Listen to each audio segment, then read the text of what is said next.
Representative Office in the Philippines for regulatory and ethical accountability. And number 2, maintain and submit to the DMSC a registry of verified user accounts subject to the Data Privacy Act of 2012, no? And number 3, adhere to all binding directives, resolutions. Number 4, consult with the DMSC. Number 5, provide. Do you all agree with that? Yes, Your Honor. You all agree with it?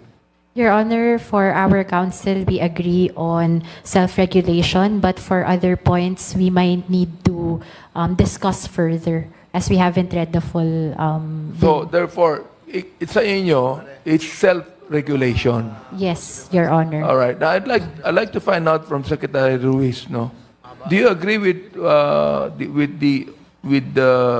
what Congressman Geraldine Roman said on the platform compliance and obligations? For self-regulation, I mentioned it a while ago. For example, like establish and maintain a legal entity or permanent representative office in the Philippines for regulatory and ethical accountability. Do you agree with that? Of course, sir. They should How have about maintain and submit to DMSC a registry of verified user accounts? You agree with it? that one we have to study first, sir. Because Alright. if you regulate the platforms already, All right. kasama. How about adhering to all binding directives, resolutions, and decisions? adhere- Ano yung DMNC? Ano yung DMNC? Mr. Chair, ito yung Digital Media Standards Coalition, which is So formed by that's this, private, resource correct? person. That's private, correct? It is a non-governmental entity. Non-governmental, Yes. oh. Formed by stakeholders themselves. Would you agree with that? well, they can be part, sir, but not totally. It may be. It should. I think it should be the government who should be. So therefore, The there are questions to it, di ba? Yes, sir. How about the ICT? I do share the Secretary J's. The ICT should be the government's regulatory, di ba? Agency. Well, as of now, it's not part of our mandate, sir, but we are willing to take up the challenge if it is trusted upon us, Mr. Chair. So you're willing to collaborate with these 4 non-governmental agencies? Yes, sir. It's part of the drive of Secretary Henry Aguda for digital bayanihan. It's not only a whole of government approach, not a whole of country approach, but a whole of society approach to solve this particular problem, Mr. Chair. You were telling us about yung bang wala pang legislation on that, no? Pero meron kayong mandato eh. Di ba? I mean, meron kayong rules that you follow even if there is no legislations yet. Yes, Mr. Chair.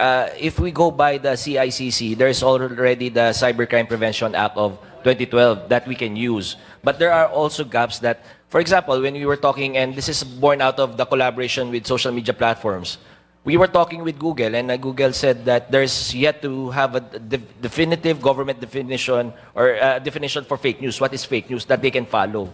These are the gaps that we have to fill up through legislation. Why is it that the ICT cannot penalize or block? Di ba? Like TikTok, for example. Why can't you do it? We can. We have the capability. You can. We have the capability to O block yun the pala platforms, naman, you have the Mr. Chair. capability. Why don't you stop it then? Well, there has to be due process involved, Mr. Oh, Chair. come on. You have the capability. Therefore, you should do it with militancy.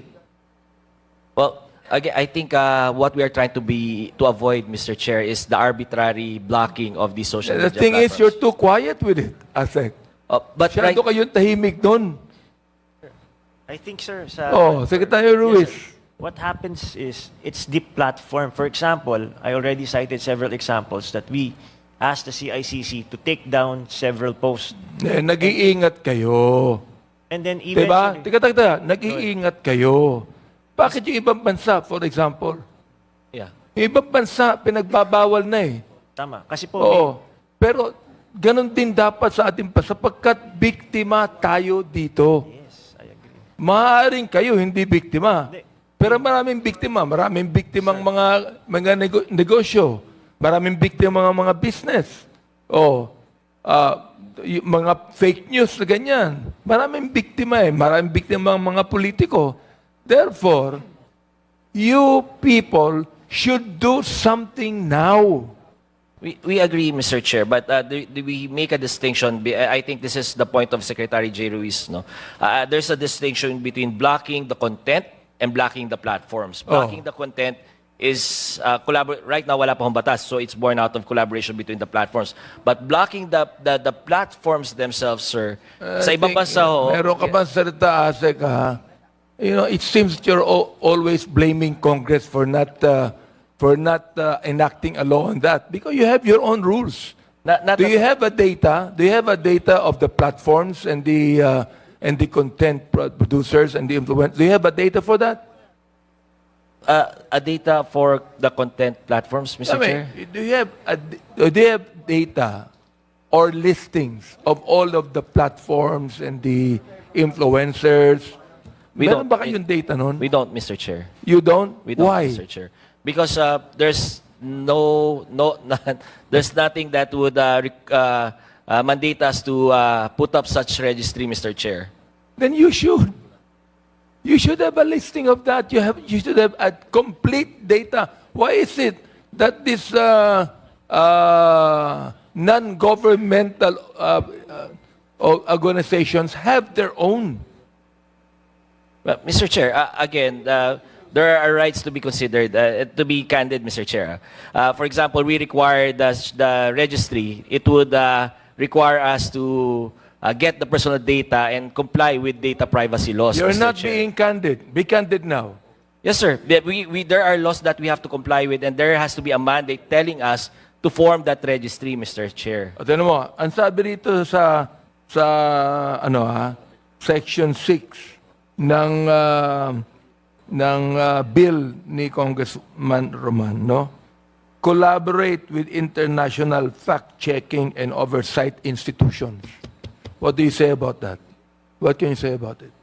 We subscribe to, again, following the whole of society approach, we subscribe that we need the help of civil society, including fact-checkers, Mr. Chair. But it doesn't take away from the fact that government should regulate, and it's like fact-checking the fact-checkers, Mr. Chair. What did you say? Fact-checking, we can collaborate with fact-checkers, Mr. Chairs, as proposed in the law, but government has to have some sort of supervision or oversight above those fact-checkers.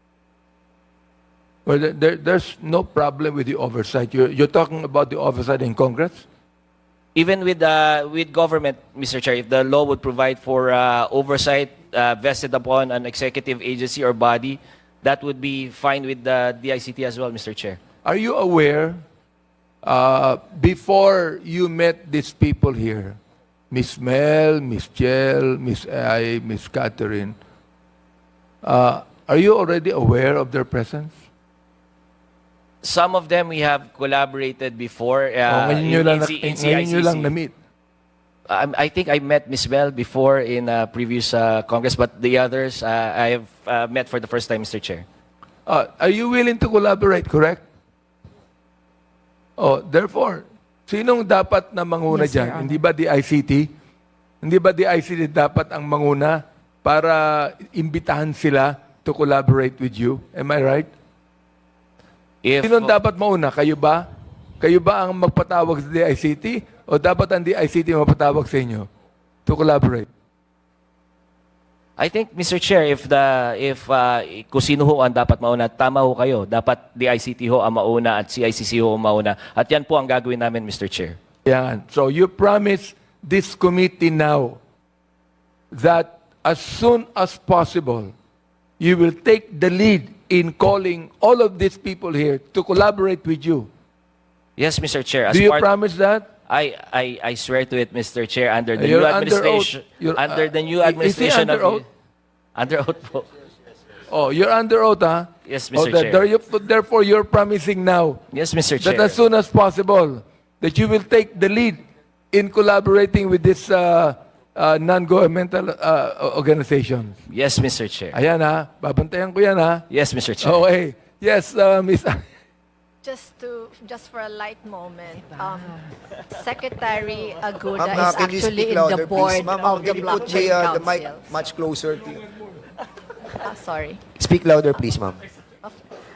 Just to add to that, just for the information also of the assembly, Secretary Henry Aguda of the DICT is actually in the board of the Blockchain Council of the Philippines.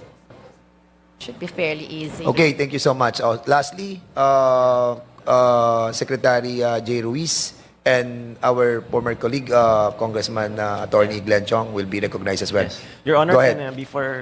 may I request to be excused, but before doing that, may I give my statement because I wasn't able to give a statement earlier. You want to read your Yeah, statement just, before you leave? yeah. Sige, go ahead, Okay. sir. Go ahead. Well, of course, I would like to thank the honorable members of this House of Representatives for giving us a chance to give us our position paper regarding the fight against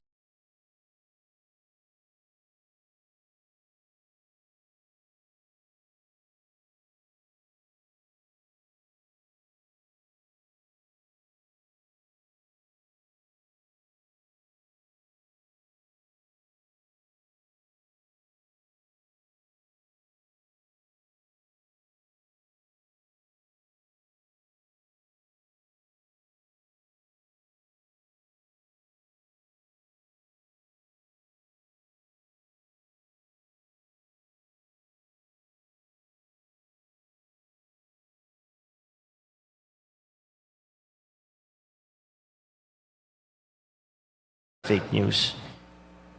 The Presidential Communications Office fully supports the legislation to fight fake news, hate speech, disinformation, misinformation, malinformation, and deepfakes. Many of us here may have at one point experienced the impact of fake news, whether through misleading content, distorted accusations spread across social media platforms. These attacks do not only target individuals, they also weaken public trust in institutions and threaten the integrity of our democratic process. We share the concern of the committee over the growing threat of cybercrimes, particularly online harassment and manipulation of digital platforms by trolls and malicious vloggers. The PCO is actively collaborating with a diverse range of partners and stakeholders to address pressing concerns related to misinformation and disinformation, including fake news. We are ready to assist the August Chamber in crafting responsive and effective measures to address these challenges. We continue to advocate for truthful, responsible, and patriotic communication. And we call on all digital content creators to be partners in nation building, not purveyors of disinformation. We stand in full solidarity with ongoing efforts to fight fake news and safeguard the truth. Based on our research, we can again gain inspiration from two landmark legislation that is now working in other countries to fight fake news. These are the Digital Services Act of the European Union. This was passed in 2022. And Singapore's the Protection from Online Falsehoods and Manipulation Act, which was passed in 2019. Both laws use regulation or content moderation and impose penalties against social media platforms who allow the spread of fake news, hate speech, and disinformation in their platforms. We hope to have a similar law in the Philippines to fight fake news. Thank you po, and God bless you all. Maraming salamat, Secretary J. Ruiz. Can you kindly submit your to us? Sure. Oh, Okay. sure, sir. Thank you so much. Sir, you can now leave. The chair would like to, before I recognize our former colleague Glenn Chong, the chair would like to acknowledge the presence of our Senior Deputy Speaker, Aurelio Dong Gonzalez Jr. Sir, welcome.